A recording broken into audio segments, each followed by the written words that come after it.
Welcome to this very special edition of the KAJ Masterclass Live, the show which ensures that you profit from your time spent here with experts, either through their industry insights, information, or simply learning from them.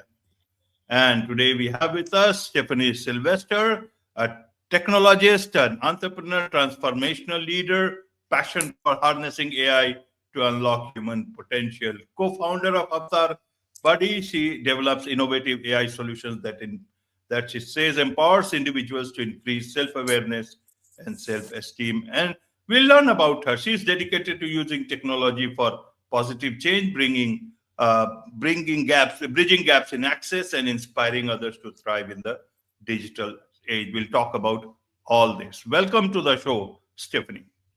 Thank you for having me. You're welcome. Welcome to the show, Stephanie. Welcome to India in this online form. And I'm sure not just in India, but a lot of people across the globe will benefit from what we are going to talk right now. We'll talk about AI and how AI can be a force for social good. That's what you talk about. But before that, let's talk a bit about your background, your journey, so that people know who they are listening to. Great. So, thank you again for having me on the show. And I'm originally from Belize. We have a large Indian population in Belize, so I'm very, very familiar with the culture. And I now live in Miami, and I've spent my entire career in technology, but I have a master's in economic development and Latin American studies. So what I am doing today is merging my training with my work experience to be able to have a greater impact in the world. And I am looking forward to sharing how people can use AI to advance human good and really amplify themselves and others in their community.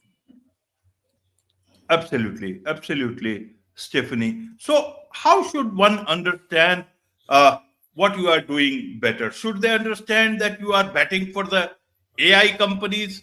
Should they understand that you are trying to people to make friendship with a demon and only use the good part of demon? How does that work? How should one understand that? Well, first of all, nothing is 100% good and nothing is 100% bad.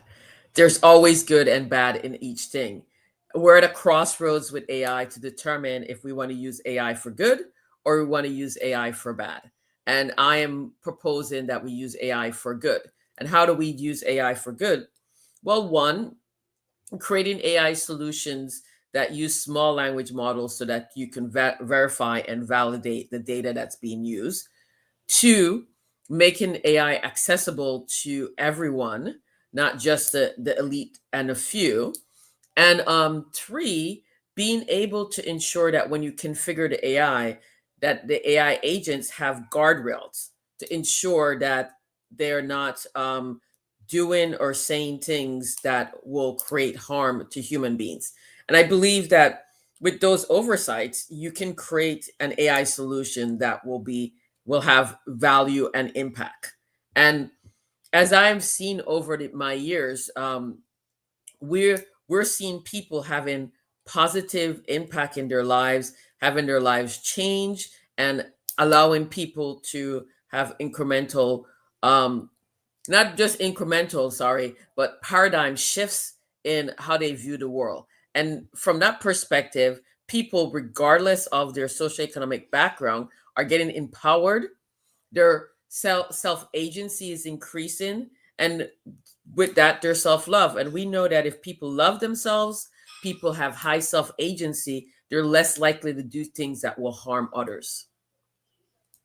Absolutely, Stephanie. So I understand you're the good part of things that you are saying, but to understand it better, let's understand it from this point in time, Hmm. from that point in time.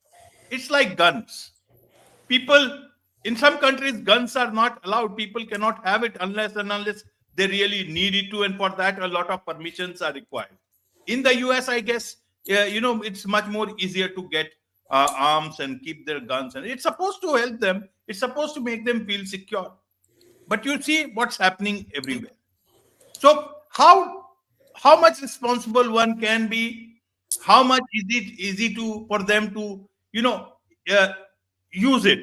In the same way, AI, what is happening is some people have created a system, they have their own benefits in hand, and now we are trying to find the good in something that is still debatable. What Jeffrey Hinton said, what even those people said, even the AI people are saying. So is it like we are looking at breadcrumbs from the full menu, which is being guzzled by these companies or these big companies and corporations and even individuals? How do you want us to understand? As I said, I understand what you are saying, but I want to understand it better for the audience. So I love your gun analogy. I'll start with that, and I'll share a story. So I'm an anti-gun person. I don't believe you need guns. I definitely don't believe that you need assault rifles. Then I went to stay with a friend of mine that lives on a commune in the middle of the desert, and it's an hour and a half away from any civilization. So out there, there's coyotes, there's there are different wild animals, and if somebody comes and attacks you, it's an hour and a half. If help comes immediately, it's an hour and a half. And so in that situation, you definitely need the guns. Do you need guns in Miami? No, I don't need a gun in Miami. I make a phone call, the police is there within 3 to 5 minutes. I don't have wild animals roaming my yard. I mean, and if I do, it's a raccoon. I don't have to be afraid of a raccoon attacking me. When the raccoon sees me, it's running away. It's not coming towards me. And so AI is the same thing. I think the piece about when you talk about AI being able to do bad things, and what Jeffrey Hinton and those people are concerned about, I'm also concerned about those as well, because taking AI and deployed it in a way so that humans no longer have a job, don't have purpose, is the beginning of the end for humanity. We need to have purpose to exist and to feel good about ourselves. That's one of the fundamental things about a human being, is if you have no purpose, you have no self-worth, you have no self-worth, you have no self-agency, and then you're more prone to do things that are inappropriate. So I agree that that's concerning. I also agree that having agentic AI, where the AI is going and doing things on your behalf without you knowing or you having any oversight, is also bad, because what you're doing is you're creating holes in a secure environment that lets bad actors come in. So everything we do will have bad actors. The point is that which direction should we be going in AI? And right now, I'm concerned with how we're using AI, and that's why I'm on podcasts like this, because I want people to understand that it's not a lost cause. We're still early in the game, that we can change the narrative, but we have to be intentional about how we change the narrative. Can't just change the narrative 5 years from now when it's near impossible. We're at a crossroads, and AI is a social construct. And with any social construct, everybody has the ability to have input into how it's rolled out, how it's deployed. And so if we say as a world that it's okay for AI to be used to do bad things, then that's what's going to happen. But we say as a world, it's not okay for AI to do use for bad things, but it should be used for good things, and people are demanding that.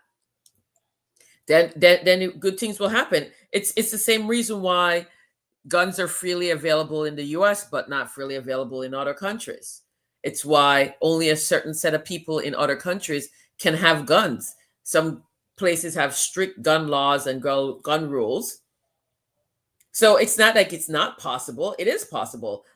We as a society have made a conscious decision that we are not going to regulate guns in the US. And because of that, we have the fallout of unregulated guns. or loosely Absolutely. regulated guns, I should say. Absolutely, Stephanie. Get your point. Get your point. Now let's look at it from another point of view. You talk about responsible AI, ensuring human oversight. Now, what does responsible AI means? Who has to be responsible here? Is it the creators of such AI system? Those big companies, every second day there is a new model coming in, guzzling again lots of water, lots of energy, data centers and everything. Do they have to become more responsible? Is it AI itself will have to learn to become more responsible, not do things for those people, rather do things for people? Or is it only the humans who are using it? They have to become more responsible because there is a system. It can do bad, it can do good, but it is, you have to become responsible. How do you get to the point of responsible AI? So I believe in self accountability, and I keep saying self agency. So just because your neighbor is doing something inappropriate does not give you the right to do it. And anybody that says that that's the justification is obviously not being accountable for themselves and their actions. So with that said, there are quite a number of ways that you can move around AI without having to build out all these big, massive data centers.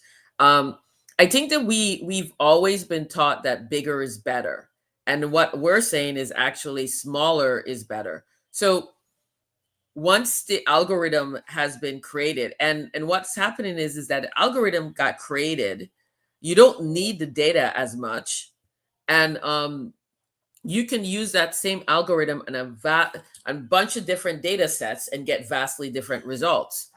Um, and I think that we have not scratched the surface of the capability of the algorithms that are already created. And rather than spend time to drill into that and really understand the algorithms and using them to work with small sets of data, not large sets of data, then we're able to reduce the footprint, reduce the energy needed, and be able to really and truly have a solution that's viable and good for the world. And then from the perspective of responsible AI, I think that companies have a choice, right? They can build out a solution that allows you to have control of your data, have control over your AI, and there, or you can have a solution where only a certain set of people can configure AI agents. That's something that I believe needs to be regulated. Not everybody should be allowed to create AI agents, because when you don't know what you're doing, you can create AI agents that do really, really dangerous and harmful things. And so, from that perspective, there are things that can be done. I don't believe in regulation for regulation's sake, but you can go through a process to say, hey, do you understand this, what a social construct is? Do you understand that AIs are adjacent to human in their behavior because of the way they were designed? And so, just like how you have to be certified to be a teacher, you have to be certified to be a doctor, you have to be certified to be a police officer, a lawyer, you should be certified to be an AI, a person that creates AI agents. Absolutely, absolutely. Talking of, controls or whatever it is, you'd also talk of ethical guardrails to AI implementation. Now, where does this ethical guardrail you create? Do you create at the creator's end, the person who has created those AI models, or is it that you create at the user's end? Specific, you said those people who are able to use AI agents. How does this ethical guardrails work? Who creates these ethical guardrails or rules? Because rules are being created by the very people who are creating those AI. Earlier, they thought they want to create something, give power to the hands of but now it's moving towards e-commerce and everything. So the business model is very clear. Governments don't know what this new monster is all about, and they are just trying to understand it better everywhere in the world. So where does this ethical guardrail fit? Or it's again coming to the common man? So this is where I would start with two steps back and say one of our biggest challenges globally is that as a world we're not okay with exploitive capitalism. So, and I want to say that again, exploitive capitalism. I am not anti-capitalism, but exploitive capitalism is what we're okay with. It's okay for me as a business owner to make 2,000 times more than what my employees make, even though without my employees, I really don't have a business. It's okay to pay one person $1 trillion. The moment that we as a world are okay with stuff like that, then exploitive capitalism comes in, and then everything that we create after that is then designed to continue exploitation. But I'm saying we don't have to be that way. We don't have to be that way. We can be in a different way where we're saying that AI can be used to uplift people. I am seeing how when you give AI to people from low resource backgrounds and encourage them to use the AI tools, and the AI tools are properly configured for them, and the data source is appropriately vetted, in 4 months, their self-agency increases so much. Their ability to get stuff done is night and day. And that is possible because AI is doing the right job. It's not selling them some piece of material thing that they don't need. It's not telling them that, comparing them with somebody else and making them feel bad. It's focusing on helping them help themselves. And we all know that when we can help ourselves, that's when we feel the best. So the question is, who is responsible? It's both the users demanding AI that helps them and insisting on AI that helps them, and it's the people that are creating the system. They have a moral obligation. But how do you argue for moral obligation when we have told them that it's okay to exploit us? We have told them it's okay to squeeze every last penny out of anything that they do.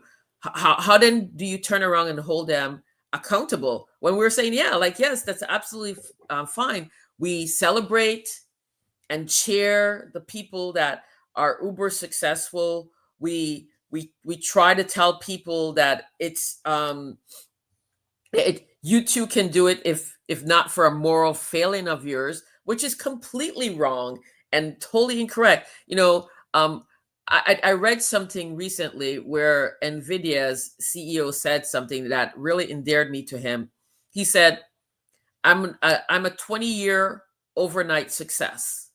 And NVIDIA is a 20-year-old company, and it's just now getting its time in the spotlight because it happened to have built chips that everybody wants. And that's an indication, right? Because most people have forgotten that piece of the narrative and just talk about NVIDIA is this great thing and pushing it. And their revenue increase, I don't know how many percentage over last year, but it missed the mark by like 0.5% or something like that, or 2%. And then all of a sudden their stock fell. And I was like, what? Because somebody expected them to have more money and they didn't make quite as much money, but they made billions of dollars. How is that bad if you made billions of dollars? And that, my friend, is where we start going off the rails with AI. And so instead of saying, let's take the time to help people, and I don't want to engage in conspiracy theory. Maybe they realize that if we empower the masses, they won't have anybody to exploit. And yeah, go ahead. Carry on. I'm listening to you. Because when you look at this, we're racing towards the dark ages again, where only a few people had and most of the peasants were exploited. And then Max Weber had the nerve to teach people how to read and write. And what they saw was they saw how they were being exploited. And then there were revolutions. I mean, it took 500 years to get through the Renaissance and Reformation, but things changed. But we're back to it again, where a few people have billions of dollars and most people have nothing. And our middle class is whittling away. And as you undermine your middle class, and this is going back to my training as an international relationist and an economist, if you undermine your middle class, you don't have anybody to support capitalism, because capitalism requires mass consumption. And if you have only a few people, a handful of people that have the money to buy the means, the products that are being created, then you don't have a viable economy anymore. And when you don't have a viable economy, because you don't have a viable middle class, then you start assaulting democracy. And this is where I am very, very, very concerned. Because when you don't have a functioning democracy, what you have is one of three things. Anarchy, which then leads to either totalitarian or authoritarianism. And we've seen around the world where those solutions and forms of governments don't work. They just don't work. Democracy and capitalism in its purest form, where the people that own the means of production gets rewarded more than the workers, but not so much that the workers can't afford what's being produced, not so much more that the workers need government assistance in order to live, but compensated enough for the risks that they endured, compensated enough for the investments that they've made. So I believe that we're at another point in time where you can go back and the masses can say, no, I don't want AI that's making it easier for me to buy some crap that I don't need. I want AI that's going to teach my kids, help me navigate my work life, help me learn, help me build my self-esteem. I want AI that's going to help amplify me as a human being to ensure that I'm the best version of myself. And so from that perspective, ethically, there's more of us than there of them.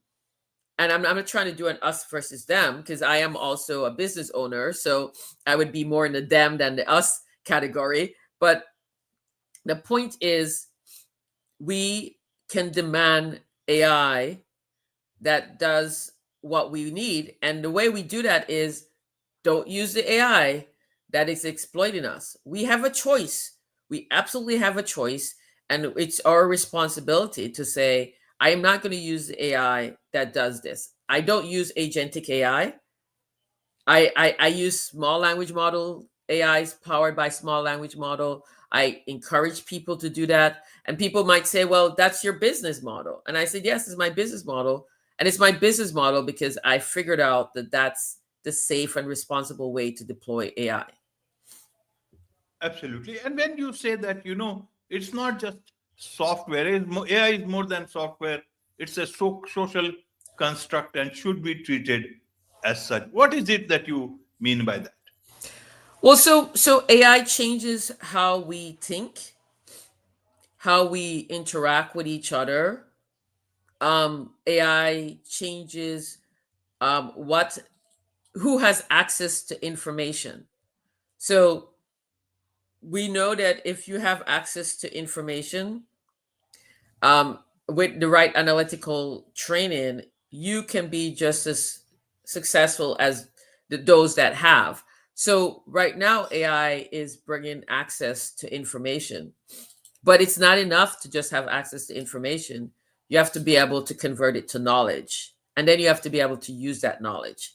And AI can help you, because you can tell the AI, look, I don't know how to do stack analysis. Can you tell me how to do stack analysis? And then it can give you some steps, and then you can try it out.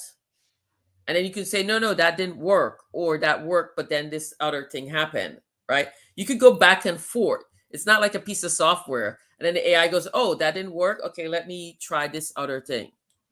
So you can go back and forth, and chances are you're not going to be able to have that back and forth with somebody that's a master stock trader. I don't, and so that's where I say the social construct. You now have access to things to make you better.